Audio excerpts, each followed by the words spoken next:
Bezrat Hashem, là on vient de passer Shabbat Mevarchim, Baruch Hashem, Shel Chodesh Adar, le mois de Adar, qui est un mois très spécial, d'abord parce qu'il clôture l'année, c'est la fin de l'année, c'est le 12e mois, et cette année on l'a en double, Baruch Hashem.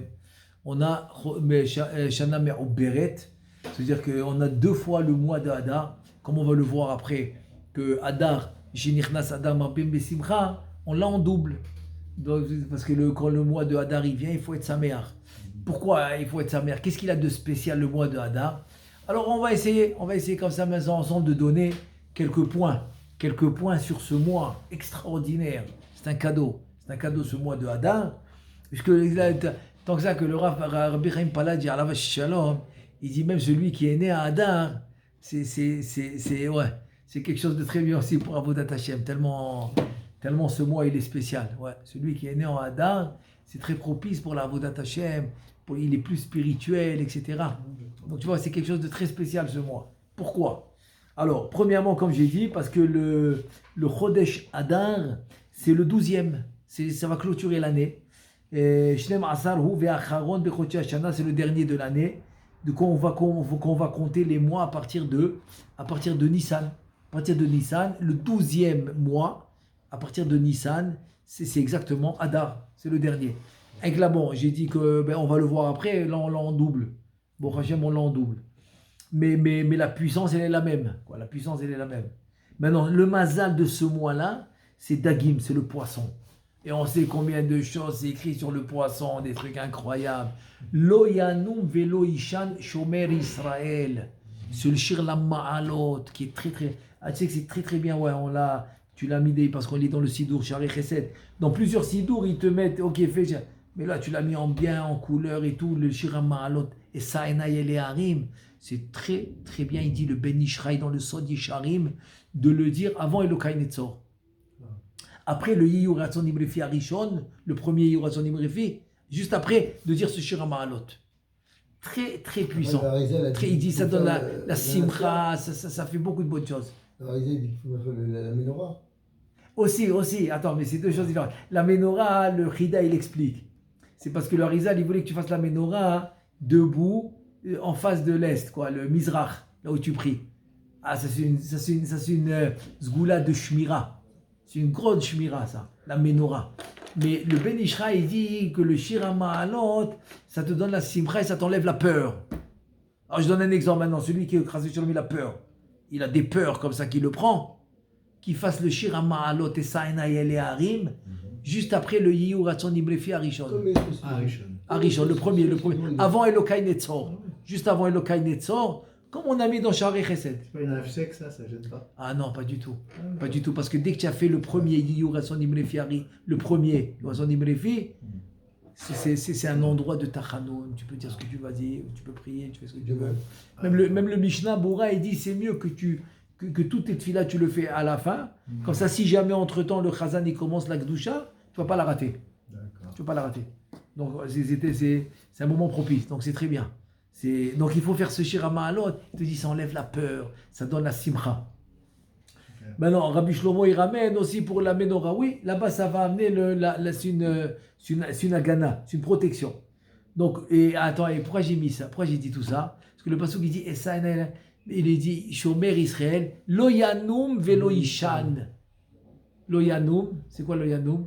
Les namnem, ne ferment pas les yeux. Lo ishan, il ne dort pas. Et c'est qui ferme jamais les yeux? C'est le poisson. C'est le poisson. Donc il a cette prina de harir. Dans les partsoufim, c'est qui ferme jamais les yeux? C'est harir. Non, c'est harir. Za, il a les paupières, etc. Il y a ça, bon, c'est spirituel, mais il y a les paupières, etc. Mais harir, non, il ferme pas les yeux. Lo yanum velo ishan, les namnem, il ferme jamais les yeux. Lo ishan, il dort pas. Ça, c'est le prinat harir. Donc c'est harir, lo yanum velo ishan, c'est prinat harir, et tu retrouves ça dans le poisson. C'est pour ça que les neshamot des tzadikim dans le poisson, etc. C'est ça le poisson. Et c'est pour ça que les Tunisiens, qui disent khout alik, c'est le poisson. Quand je vous ai raconté une fois, quand j'étais à Montréal, il y avait un poissonnier, pas un poissonnier, je l'appelle un poissonnier parce que c'était un boucher. Un boucher, il vendait que de la viande. Mais quand tu rentrais, il avait un poisson qui faisait au moins 4-5 mètres sur le mur. Un poisson.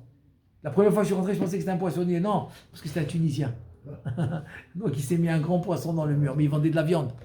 C'est ça l'idée du poisson. L'idée du poisson, c'est la prina qui ne dort pas, qui ne ferme jamais les yeux. Il n'a pas de paupières. Il n'a pas de paupières, le poisson, il ne ferme jamais les yeux. Donc c'est la prina de Harir. C'est la prina de Harir qui est le poisson. Et c'est le mazal de Chodesh Adar. Et c'est le mazal. Et on va le voir tout à l'heure. On va le voir qu'il y a la lumière de Harir et même de Hatik qui va se dévoiler à Adar. C'est pour ça que Purim, c'est pour ça que Purim, il va être à Adar. C'est une lumière très puissante qui va se dévoiler à Adar. C'est ça la prina. Donc c'est le dagim. C'est la prina du poisson. Les filles chez Bechodesh, à dagim, chez Bané Harot, chez Bagamim, Paris, Vérabi. Mais en plus, c'est le moment où le poisson, il va se multiplier. C'est en Adar. On sait que le poisson, il ne va pas faire 1 ou 2 œufs. Il fait des dizaines et des dizaines en même temps. Des milliers. Des milliers.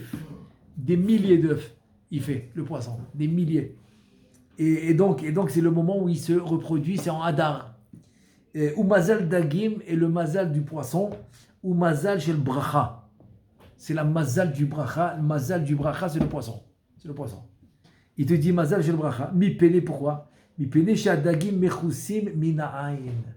Alors, deuxièmement, à part le fait qu'on a dit que les yeux ne se ferment pas, le poisson, tu ne le vois pas, il est sous l'eau.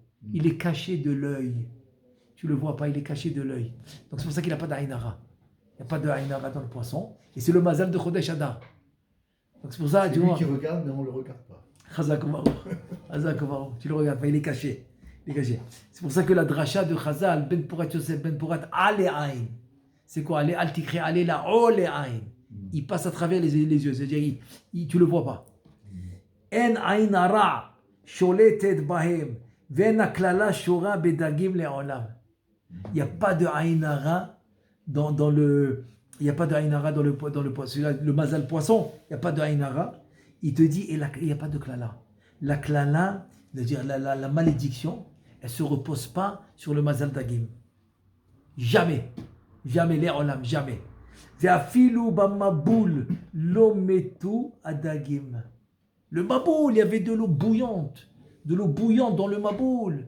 Et les poissons, ils ne sont pas morts. Les poissons, ils ne sont pas morts. Il te dit, Ve'av mazalam gel Israël ole bechodeze. Donc le mazal de Am Israël va monter dans le Chodesh Adar. Dans le mois de Adar, il y a le mazal. C'est pour ça que la Gemara dit que si tu as un mishpat avec un goy, etc., essaye de le pousser pour Chodesh Adar. Parce que le Chodesh Adar, le mazal, il est très haut. Maintenant, et c'est le mois où Moshe Rabbeinu, il est né. Et il est niftar aussi, mais il est né. Amalé, c'est malé. C'est-à-dire que les tzadikim, ils sont niftar le même jour qu'ils sont nés. Il te dit, Chodesh Adar, Bezaïn Be'adar, le 7 Adar Nolad Moshe Rabbeinu alav shalom. Moshe Rabbeinu, il est né. Il te dit, dans ce mois de Adar, Bepurim, Kimu vekiblu hayehudim et Torah, me'ahava bimei Mordechai ve'Esther. Il te dit, regarde, dans ce mois de Adar, le Zaïn de Adar, Moshe, il est né. Moshe, il est niftar. Et dans ce mois de Hadar, qui est à Purim, on a reçu la Torah, mais Ahava, au temps de Mordechai et Esther. Donc ce mois, il est spécial. Il y a une Kabbalat Torah, Be'ahava. Parce que c'est écrit dans le Midrash, on a lu maintenant. On a lu Kabbalat Torah, c'est Parashat Yitro. Parashat Yitro, on a fait Kabbalat Torah. Mais la Kabbalat Torah de Parashat Yitro, c'est écrit Kafa Aleem Har Kegigit. Kafa Aleem Kegigit. Donc c'est comme s'ils ont reçu un peu de force. Mais au temps de Mordechai et Esther, ils l'ont reçu Be'ahava. Donc là, la Torah, elle était acceptée Be'ahava. Chodesh Adar ou Chodesh Ashneim Asar, donc c'est le 12e mois de l'année. Chodesh Acharon, donc c'est le dernier des 12, comme on a dit. Et tout va d'après la fin. Dans Chazal, ils te disent Akol olech achar achitum. Tout va d'après la fin. Donc si la fin, elle est bien, alors tout est bien. Donc, c'est pour ça qu'il faut bien finir l'année. C'est le dernier mois de l'année. En plus, on l'a en double. Je te raconte pas, on l'a en double. Donc c'est pour eux le deuxième de la fin. Eh ben, en fait, c'est Chazak Omarou. Mais c'est un mérite. C'est un srout. On l'a eu doublé. Tu sais quoi doublé? Adar double. Et attends, maintenant tu comprends pourquoi que s'il fallait rajouter un mois dans l'année, quel mois tu vas choisir? Le mois le plus. Chazak ou Baruch. Le mois qui amène la bracha. Ah, donc c'est le Hadar. Donc c'est pour ça que Rachamim, ils ont choisi le Hadar, qui c'est celui qu'on va doubler. Il te dit Hadar Mazal. Donc le Mazal de Hadar, c'est quoi? C'est Mazal Dagim. Maintenant, Dagim c'est quoi? C'est Gematria. Fais la Gematria de Dagim, c'est Zan. Zan, c'est la Parnassa. Zan, c'est 57. Zan, bien fait.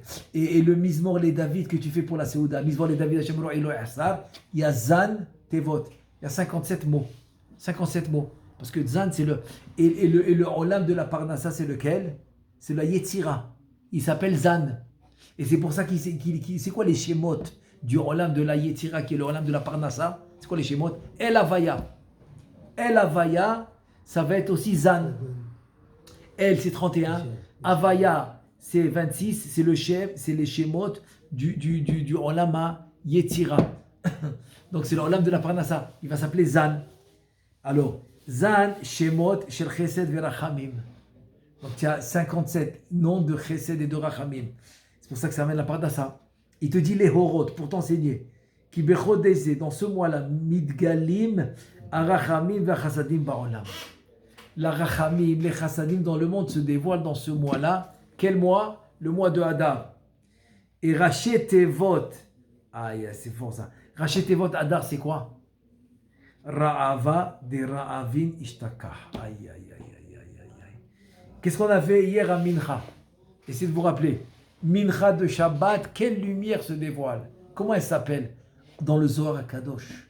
Dans le Zohar HaKadosh, comment elle s'appelle la lumière de Mincha de Shabbat? Oui, mais comment elle s'appelle dans les mots du Zohar HaKadosh? Ra'ava de Ra'avi. C'est le ratson du ratson. C'est la volonté de la volonté. C'est-à-dire, c'est le keter d'Atzilut. Dans ce mois de Hadar se dévoile cette lumière. Cette lumière. Et bien, attention, on va le voir après. Quand on va étudier Megillah, il se dévoile dans la Megillah. C'est les 3 Havayot. Megillah, c'est 3 Havayot. Sans le Yud. Sans le Yud. Fais la Gematria Megillah sans le Yud. Ça fait combien? Même c'est 40. 70. Voilà, mais la Médée, c'est 78. 78 exactement. C'est 3 Havayot. C'est les 3 Havayot. On va voir que ça vient de Chivarté. Donc il te dit c'est Ra'ava de Ra'avin. C'est très haut niveau, très haut niveau. Deuxième Raché Tevot de Hadar. En Davar Ra. Deuxième. En Davar Ra. Il n'y a rien de mauvais dans Hadar.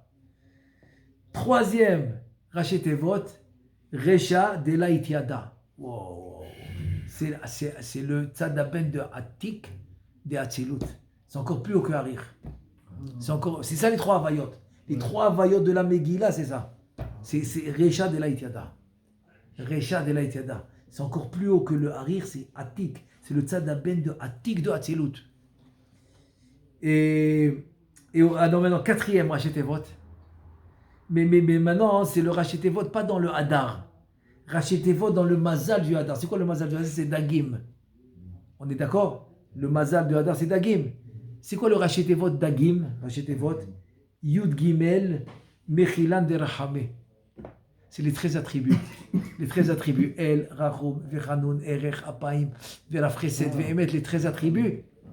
Les 13 attributs, c'est cela. C'est Yud Gimel, Mechilan de Rachamé, c'est les 13 attributs.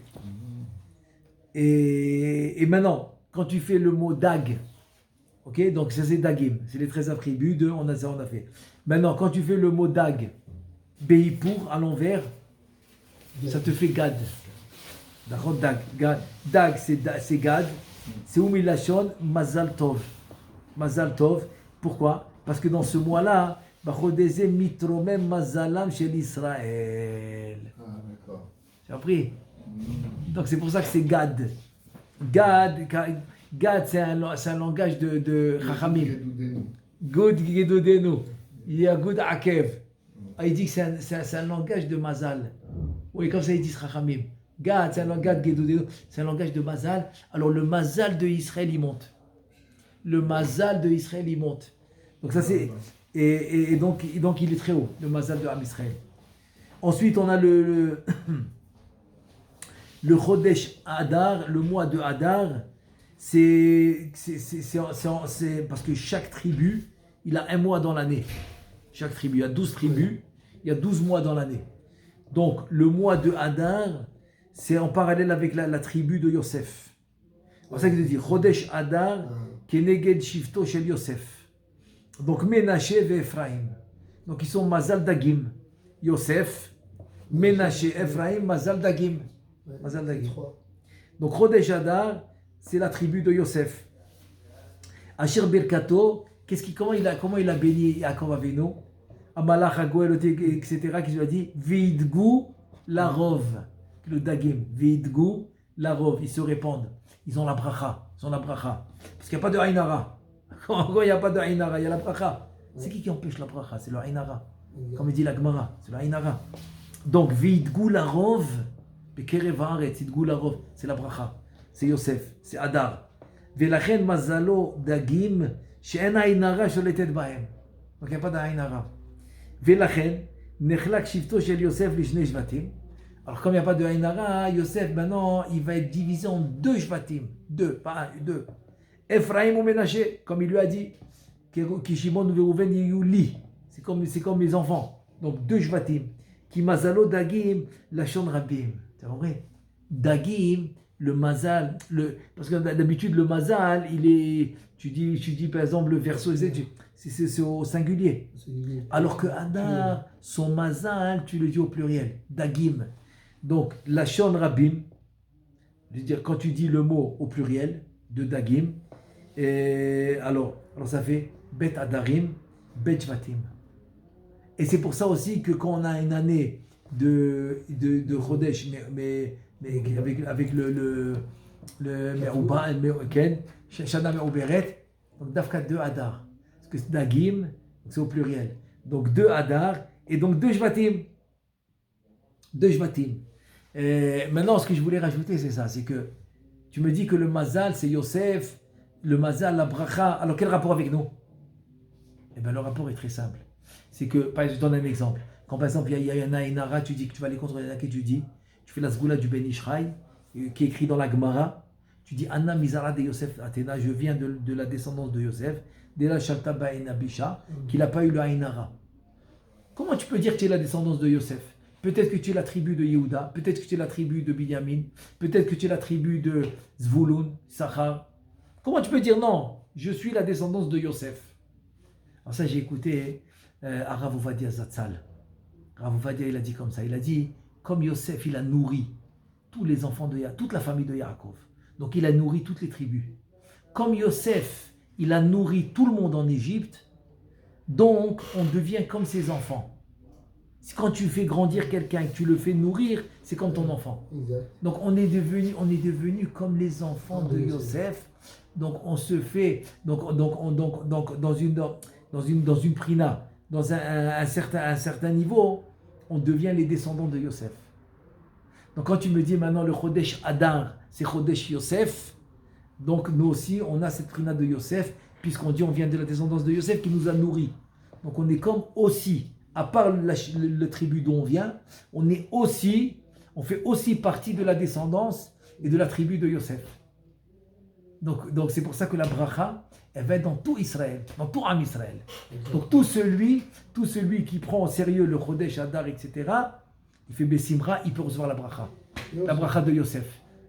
Alors Bezrat Hashem, demain on continue. Baruch Adonai le'olam, amen ve amen.